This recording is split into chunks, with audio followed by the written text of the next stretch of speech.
Hey everybody, it's Spicy Guy. So I know you've heard about the 17-year-old named Elijah Al-Amin who was taken from us by, they're calling him a white supremacist. You know, YouTube. So a lot of things about this case are bothering me just like everybody else.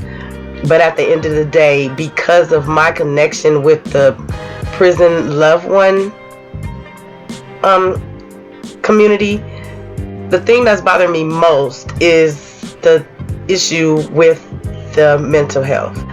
I in no way think that this man should be getting off or anything like that because of his mental health illness, because I really do believe he has mental health issues.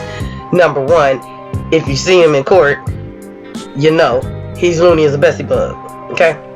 Number two, the things he's done over the years scream mental health all day long. So I would like to share with you our feelings in the prison loved one community about how we treat people with mental illnesses in prisons and how we release them. Now, here's a word from Dr. Rick Wallace, PhD. I want to talk about the senseless killing of an Arizona teenager, 17-year-old Elijah Al-Amin was killed by a white supremacist who he had no encounter with while he's standing inside of a station, inside of a convenience station where you fuel up and you go inside and you pay and you buy things or whatever. He's standing in there. A white guy comes in and literally slits his throat, and he bleeds out and he dies there. And the white guy's reasoning for doing it is that he was playing rap music, and the rap music threatened him. It made him feel unsafe. The next video is of Michael Adams during his arraignment in court. The lady standing next to him is his current attorney. It appears that she may or may not be representing him in this case, but for now, for his arraignment, this is his court-appointed attorney. Check out the video. Date of birth. My name is Michael Paul Adams, and my date of birth is January 27th, 1992. All right, thank you. And would the state like to make an appearance, please? Tara Crocco appearing on behalf of the state. All right, and counsel? J.C. Cotterell on behalf of Michael Paul Adams, who is present in custody, standing to my left, Your Honor. All right, thank you. All right, Mr. Adams, what I'm going to do is state why you're here on this new matter, and then before I get into release conditions, I'm going to give both the attorneys an opportunity to discuss release conditions. All right, so you are here on a new matter. This involves one count of murder in the first degree. It's a Class 1 felony. Ms. Cotterell, I see that for now you're only here for purposes of the initial appearance. Is that correct? That's correct for now, Your Honor. We expect that to expand. All right. So until you file a notice of appearance, Mr. Adams, I did go ahead and appoint an attorney. However, if and when Ms. Cotterell's firm decides to represent you, that can be modified. Okay. So I expect to be on. Okay. All right. All right. So I'd like to hear from the state at this time, please. Your Honor, with respect to release, we are asking that the court set bond in this matter in the amount of $1 million, cash only. He also has a probation matter. Look how crazy he's looking. With respect to the probation matter, we are asking that the court hold the defendant without bond on the probation matter only. The court has read the probable cause statement. I think there is no question as to the serious danger that the suspect represents to the community based on the facts in the matter. The current charge involves the unprovoked killing of a 17-year-old boy, a complete stranger in this case. This was done in a very public manner, done in a very violent manner in the middle of a Look how he's looking at her. Multiple witnesses present. The evidence is very strong, and the suspect has admitted the charge as well. It is my understanding he was just recently released from the Department of Corrections. He does have multiple prior felony convictions, history of violent behavior, as well as unprovoked attacks, as we saw here today, or yesterday rather. I believe the DOC sentence that he was most recently sentenced to was 13 months. That was in October 2018, and he is still on probation for the matter that is set here currently today for disorderly conduct for recklessly displaying a dangerous instrument.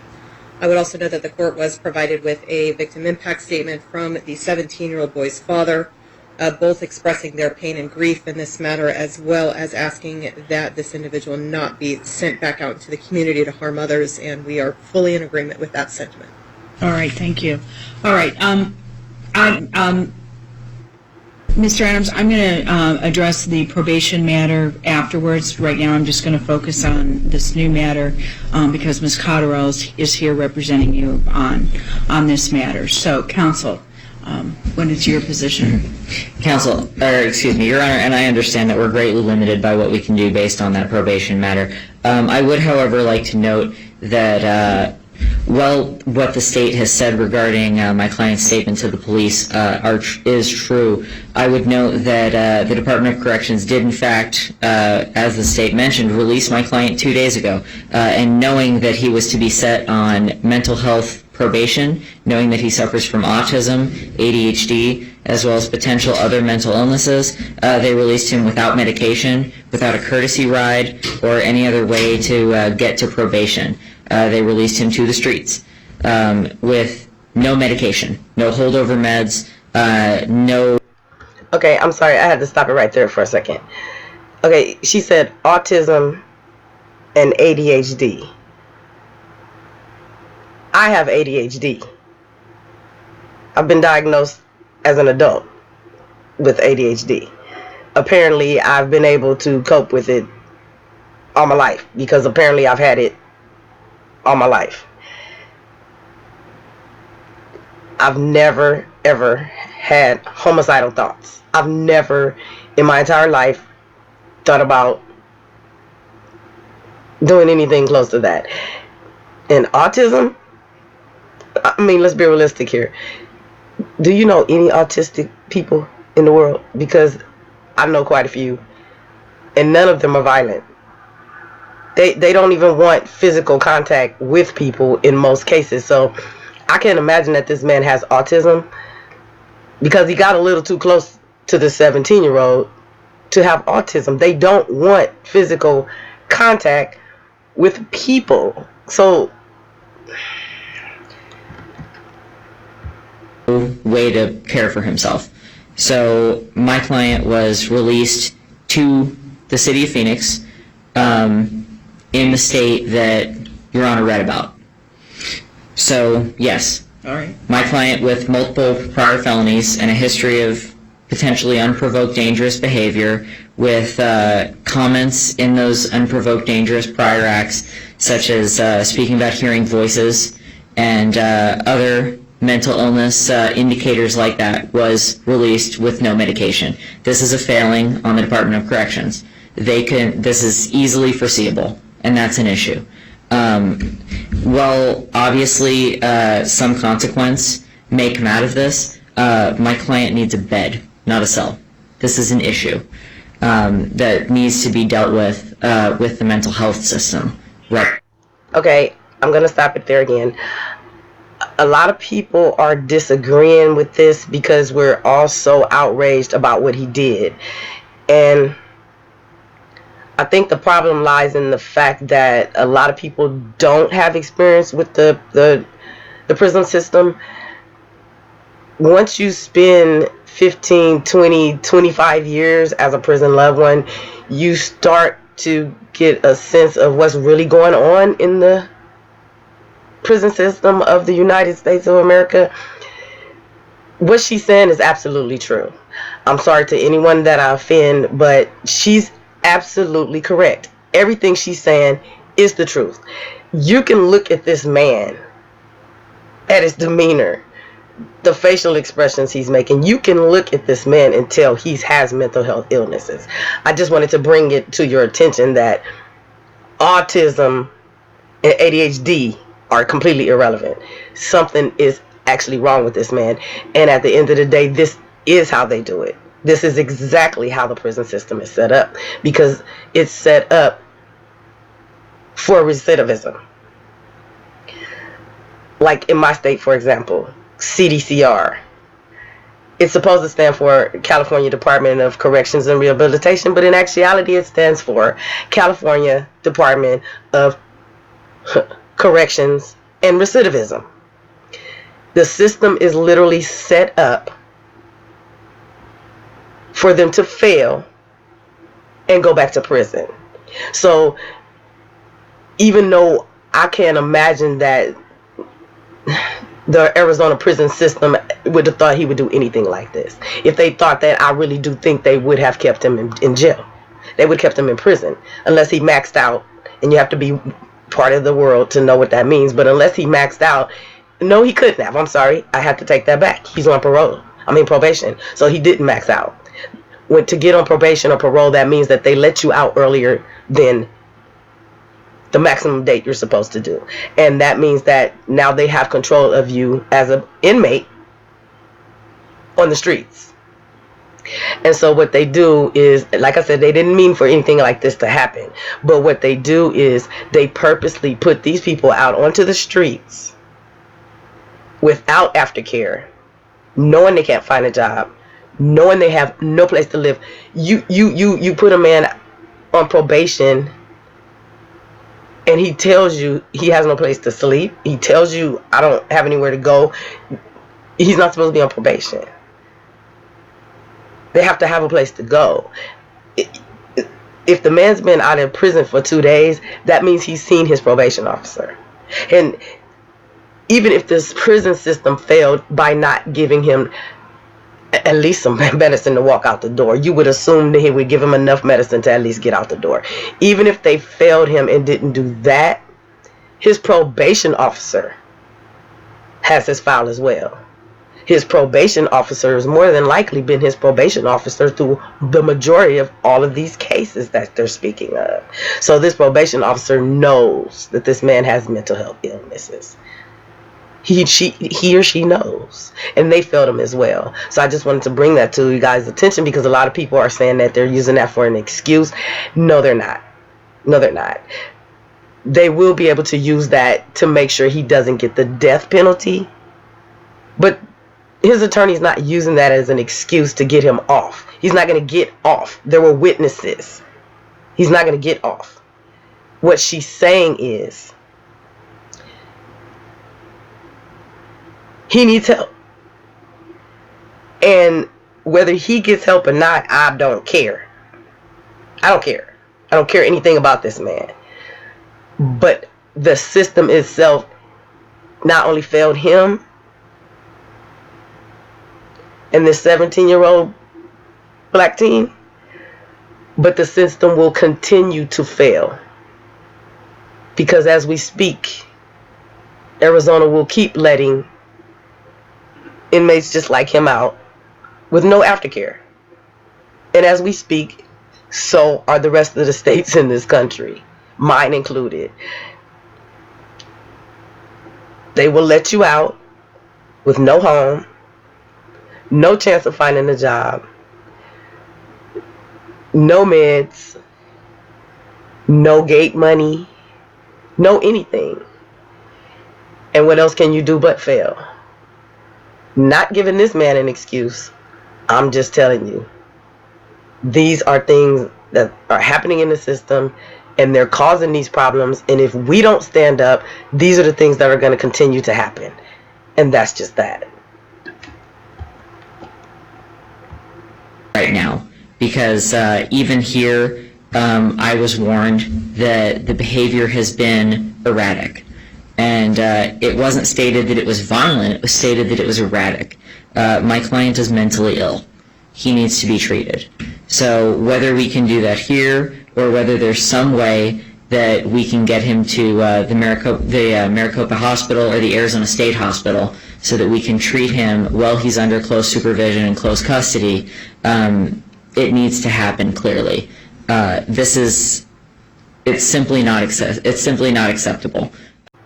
let me try to explain a little something to you about the bail. The judge gave him $1 million cash only bail. And if you know what that means, it basically means like you can't go to a bail bondsman and get assistance. So a $1 million bail would generally mean that his family could come up with like 5 to 10%. So that would be maybe $50,000 to $100,000.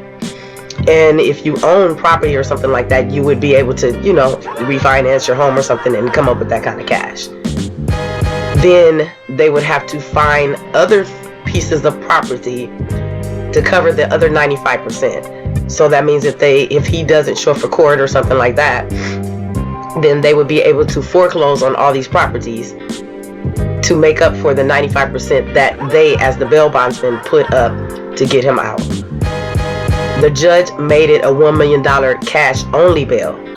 So that means his family would literally have to come up with $1 million worth of cash to hand the court with no assistance from a bail bondsman. So the lawyer was arguing that that would make it impossible for him to get out. But what I want to show you is pretty much impossible for him to get out anyway.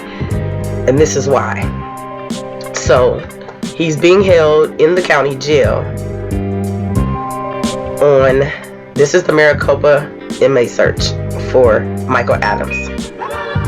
Anyone wants to write him a nice little letter or send him some love and encouragement, his booking number is T as in Tom 564-002. Anyway, so here he is right here. This is the charge that we're talking about. Take someone's life, first degree, premeditated, 1 count. $1 million bond. Okay? He goes back to court for this on the 11th. That will be tomorrow. The thing is, he's also on probation. Remember, he just got out of prison 2 days prior to the incident.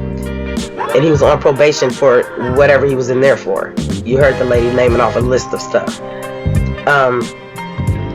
This is the probation. Bound over to Superior Court. This is the probation. See where it says revocation? His hearing tomorrow is also to talk about revoking his probation. So the bottom line is, even if his family was rich or had resources or the network out of this world and they were able to come up with the $1 million bond, he still has a no bond. No bond for his probation. And let's just assume that the probation officer knows what he did and he's going to revoke the probation. And even if they come up with $1 million, the probation is not going to allow him to get out. They're going to hold him over for this. So when people worry about the bond, don't worry about the bond.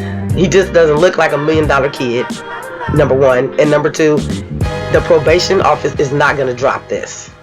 They're definitely not going to drop it. So he's not going to get out on bond.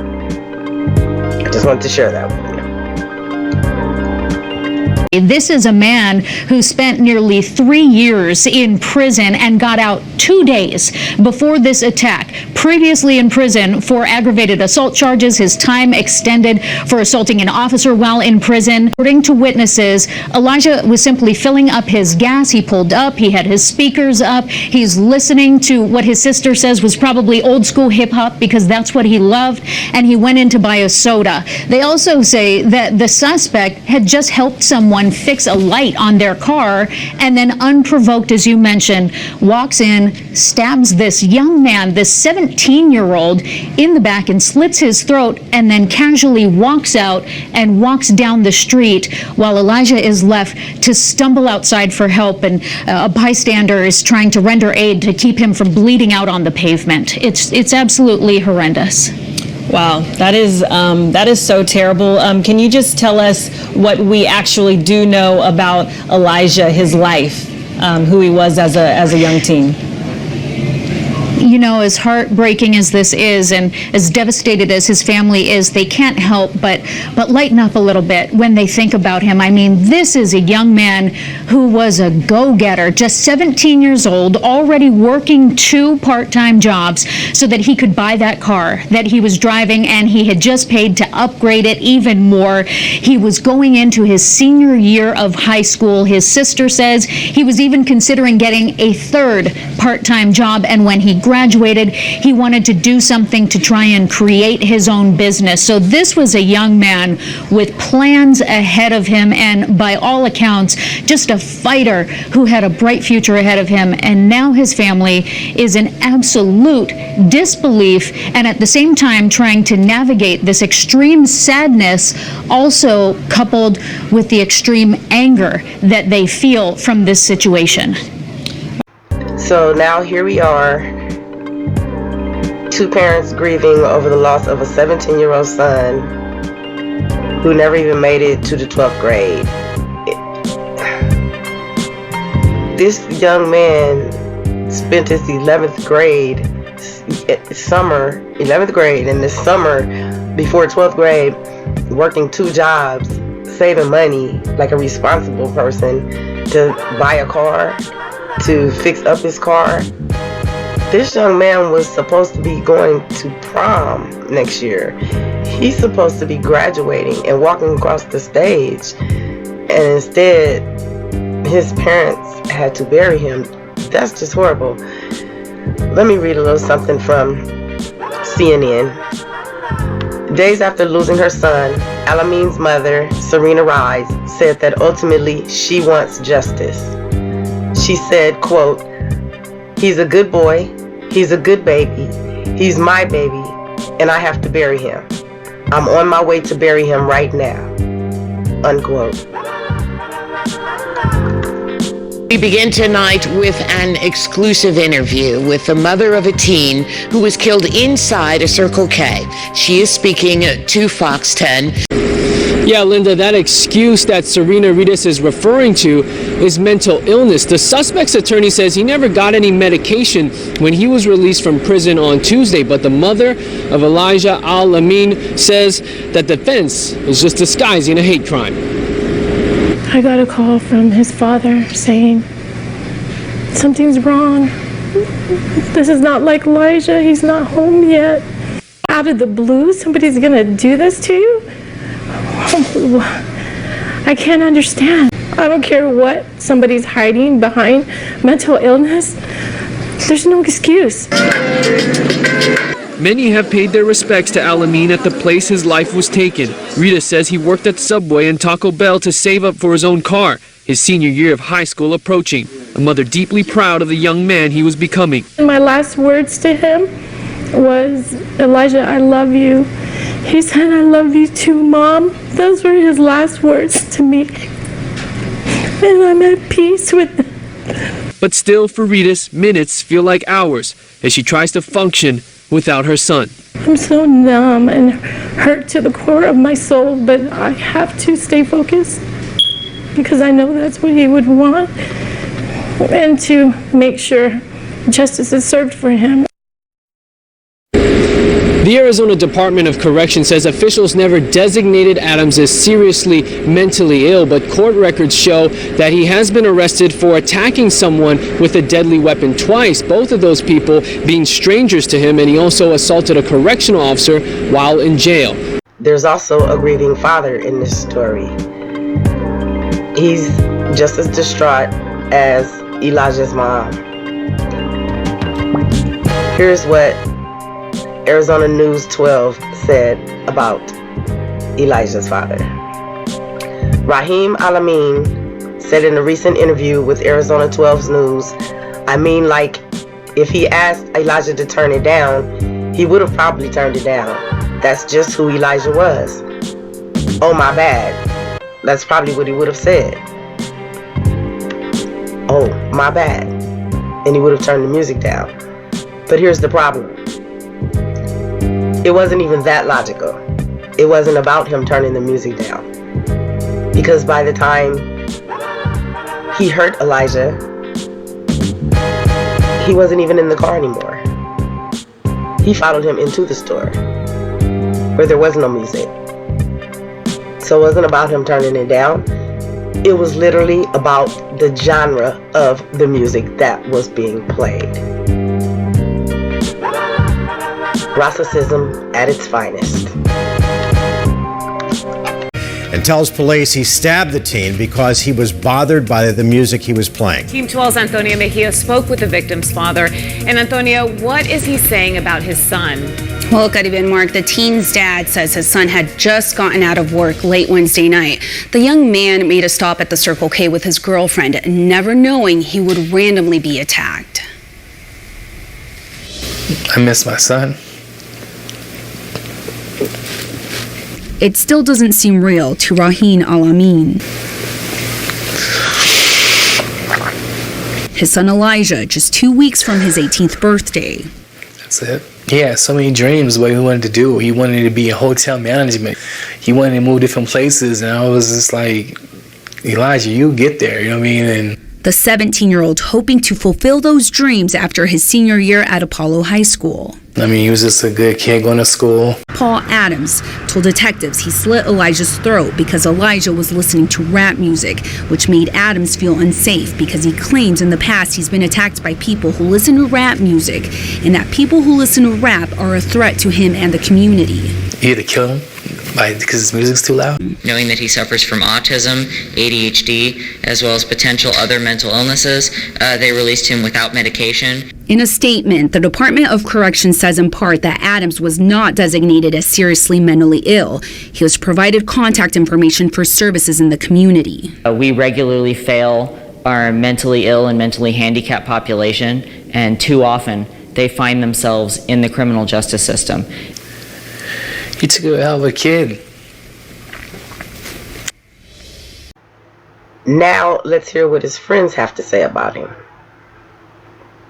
Friends say 17-year-old Elijah Al-Amin had big plans to own his own business one day. Anna Ivory worked with Elijah at Taco Bell for a year and says they bonded over Elijah's passion. He talked about rap music all the time. He loved rap artists. Ivory says Elijah would memorize lyrics for a much deeper purpose than the music itself. He just always said that rap artists were like, it spoke to him and that it just gave him a sense of purpose. Police report says Adams told police the 17-year-old was listening to rap music in his car, and he believes people who listen to rap are a threat to him and the community. So he said he stabbed him with a pocket knife. This is a disabled person, and he's been released into the world and left to fend for himself.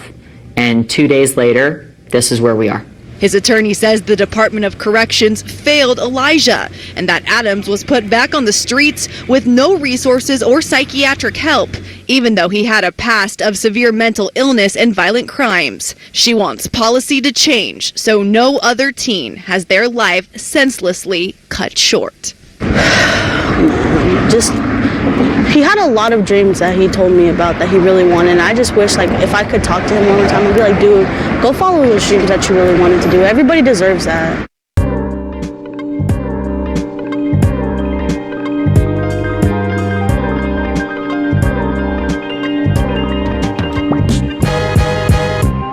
Please be sure to like and share this video, and don't forget to hit that subscribe button and the notification bell. Spicy out.